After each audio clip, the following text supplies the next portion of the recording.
Well, hello, and welcome to the channel. It's Michelle in a Movie.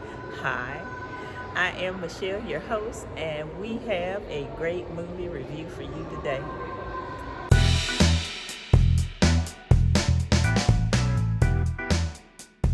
Hello, everybody. I am very excited today. I am standing outside of the movie theater, and I have reviewed A Quiet Place Day One. The movie was sensational. There are many that are saying this and that, but I'm going to give you my honest opinion, and it will be a good one, of course, but I enjoyed it. The movie was intense, and as usual, it delivered. I was happy that I did not overpay. I felt like what I paid was very much in line with the entertainment that I received from it. So let's get into the review. The screenplay was written by Michael Sarnoski as well as was directed by him. The story is by, of course, John Krasinski. I have to, there's a lot this time. I have to kind of glance at some notes, so please excuse me for that. But the cinematographer was Scola, and the editors were Gregory, Plotkin, and Andrew Mondshein. Excuse me. Now, the first thing that I do want to mention is that the film has like a 9/11 feel to it, and I just want to warn anyone who went through that particular event a while back, this might not be the film for you. Okay, so what I want to start out first with, just tell you a little bit of something about the way the plot moves. Samira, which is Lupita Nyong'o's character, Samira is in hospice. She is a cancer patient, and she is like most people who are in hospice. There is not a whole lot of feeling cheery, not very hopeful, and she's in a home in the movie, and her nurse, who is played by Wolfe, Ruben, is they become bonded. They're like close friends also, even though at first Lupita says she gets upset, but she says that he's not a friend, but really he is. And how it goes is he encourages her to go on a day trip with the rest of the group, because he said she just really needs to get out and stop hanging around inside all the time. And so he talks her into going to a day trip to a theater for a marionette, a puppet show. So they all get in the bus and they head down to the theater to go and look at the show.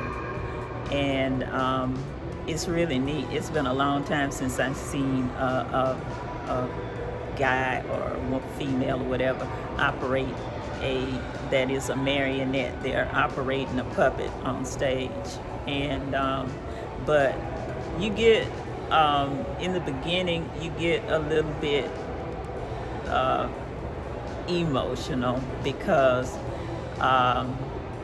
the person who is operating the puppet, he has the puppet blow up this really big balloon, and it appears as if though the balloon is like carrying the puppet off into the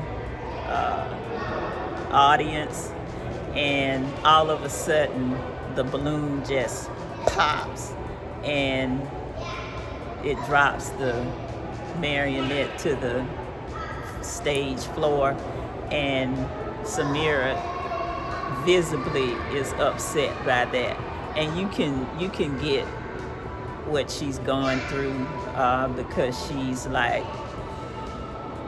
feeling like her balloon is popped. She was all high, and the cancer is attacked her body, and so she feels, I'm pretty sure that's the way the scene was meant to be taken. The scene was meant to be taken. Her balloon is popped, and so she runs out of the theater with Frodo, and she has tears in her eyes, and so she goes out of the door, and she starts walking around and kind of taking in the city. And so she sees her nurse talking on the phone, and he is looking concerned, and so he comes back and he tells her and the group that they gotta go because there's some kind of problem going on in the air. Some strange event is happening, and they need to get everybody together and get back into the bus and head back to the home. So Samira is telling Reuben, not before we go get the pizza, because that was her desire to go in. The deal between the two of them is that if she went on this trip, then they were gonna go get some pizza afterwards at Patsy's. This is the place that she wanted to go. And you learn later on in the movie why that was so important to her. And it's a part of her dying process because she's a terminally ill cancer patient in the movie.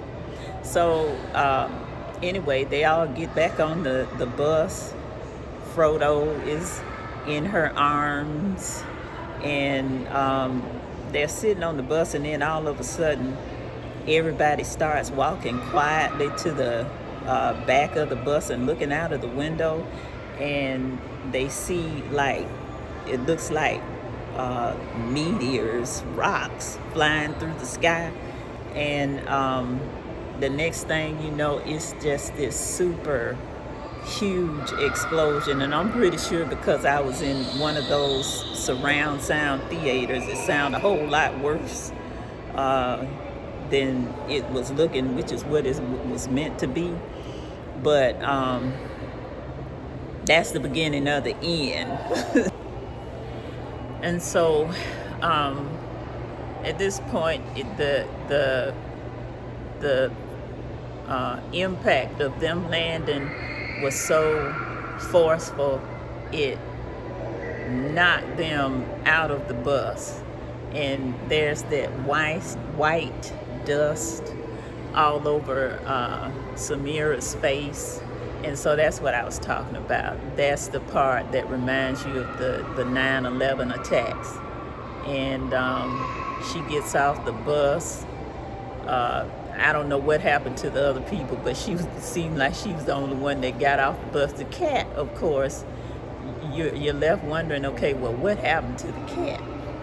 And the cat is missing for a minute or two, and you're thinking, the worst, but she gets down, and everybody's running all over everywhere, as you can believe even in such a thing could happen. And she is, I think it knocked her out a little, and she was looking around trying to get her bearings, of course, and still couldn't find Frodo. So now I'm not going to go any further in detail about the movie, because I want you to save something for yourself. But now I'm going to talk about some of the reviews from other persons, other critics that I saw, read about after I got through reviewing the movie. And this is going to be a first for me, but I feel like it's definitely, I need to talk about it. Now, there were a bunch of useless comments. I don't know, sometimes I wonder even what other people are thinking about. But first of all, I want to say this. This franchise is definitely, all three of those movies were cinematic, meaning that there was some meaning attached to it, and it had a purpose in mind. I'm really believing it has a purpose in mind from the makers of this film. And one of the comments that I saw was somebody said, well, I thought the movie was absolutely terrific, but I was disappointed about the background, the lack of background about the characters. You've got some intruders from, you don't know where in the, what they come from. And it may very well be that they came from hell with the way they looked. But you've got these aliens that have smashed into our planet, and you really think you have time to get background information, get to know anybody at this point? Okay, be realistic now. Work with the writers in the film. Do you really think anybody has time to get any background information, get to know anybody with all of this going on? The things are like teeming, the place is teeming with them. They're like roaches, okay? And you really think somebody has time to get some background information about the person who they are running away with or trying to escape from with all of this great catastrophe going on? That's kind of silly to me. You were given enough information about Samira and Eric, and how they were interacting with each other in this film. So I'm sorry that somebody could have been thinking that they were supposed to be sipping tea and going over their where they're from. And then there was another critic that said that, so is this movie about a dying woman wanting to go get pizza? And I'm like, okay. What else could, okay.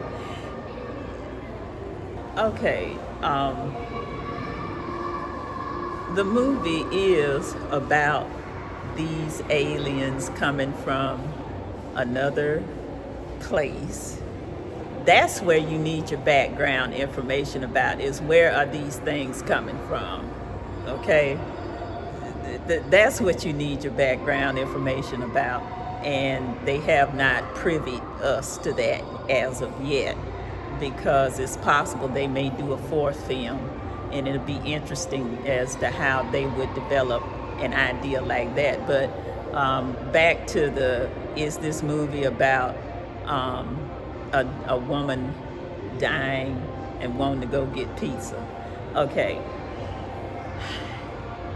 The movie is indeed about the aliens, okay? They smash into Earth and they start raising all kinds of hell and interrupting everybody's life. And there has to be a plot going along parallel to the main plot of the aliens smashing into the Earth. You have to have something going on to parallel that in any screenplay, okay? Something, especially a movie of this type of magnitude, if I can say that is the right thing to say. But the situation with Samira, who is a cancer patient and she's terminally ill, you try to be, this is another place where I'm asking people to work with the writers a little bit in this one. If you're terminally ill and you have something like this to intrude upon your dying process, because generally you want your family with you, you kind of want some peace and quiet as you pass from earth to heaven, hopefully. The aliens smashing into the planet and disrupting that process is not a good thing, okay? So them writing it this way is good, because Samira not only is dealing with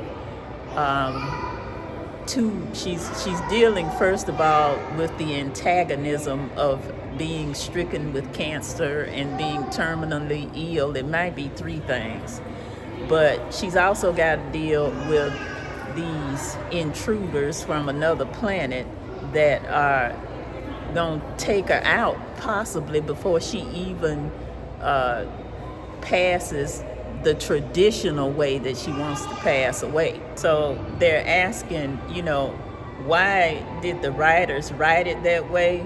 And I'm asking, why are you asking this? Because it's like the first thing that I want to mention to everybody is that everything in a movie is not going to be laid out to you scene by scene, thought by thought process on a silver platter. You're going to have to learn how to perceive, okay? You're going to have to learn how to perceive how the writers possibly could be and their intentions of writing, okay? They're not going to really, you're not going to know exactly what they were thinking when they wrote whatever, because they're not there to answer that question, because that's the way it is, okay? So the idea of asking that question just really bummed me out. I didn't like the way that it ended. I was kind of hoping for something more, but who knows? They may pick this up in a 4th sequel and try to tie some things together and give you some answers about, especially give you some answers about where these things are coming from, and how are they finding us, that would be good. But overall, I want to say that this was a sensational movie. I enjoyed the writing. The special effects were